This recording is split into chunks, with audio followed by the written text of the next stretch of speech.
in my senior year, there was this student who was, to me, a terrorist. He's mentioned to an African student that was in his higher physics or higher chem class that statistically speaking, she's the least educated person in the room because she's an African woman. The peer had made jokes about the KKK. And, I approached this peer saying, I felt disrespected. I felt uncomfortable. And in response, I was told by this peer and by people online, by my other peers, to stop being so sensitive, that I needed to learn how to take a joke. So oftentimes I felt like you're constantly in a state of vulnerability. I felt very isolated. It was a very isolating experience. I mean, in my high school, I think we were like 4 or 5 Black kids, maybe. Which makes you think a lot about your role and also your confidence in what you want to pursue, because you don't have examples of what your life could look like. So it's an isolating experience, and you have to do a lot of learning by yourself. I remember one time in high school, I had come to school with my afro for the first time, and people were just like touching it, and I was like, why? What? Didn't people tell you not to touch other people? And so like I made a Instagram post about it, as I usually do, and I was just ranting, and I was like, don't touch my hair, that's weird, like don't do that. And then kids made it a game the next day to touch my hair, like that was the new thing they were going to do today. When you're in school with a lot of other international students, you can feel how one culture is dominant from other.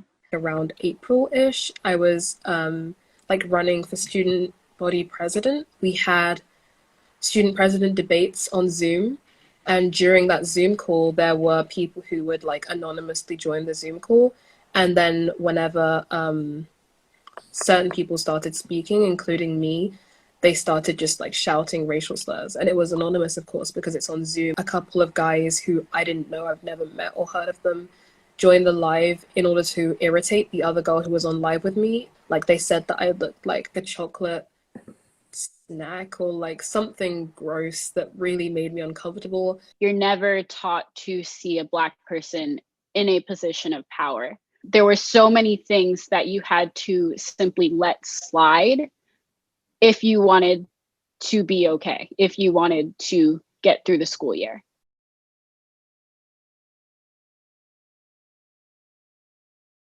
They didn't do anything. They never did anything.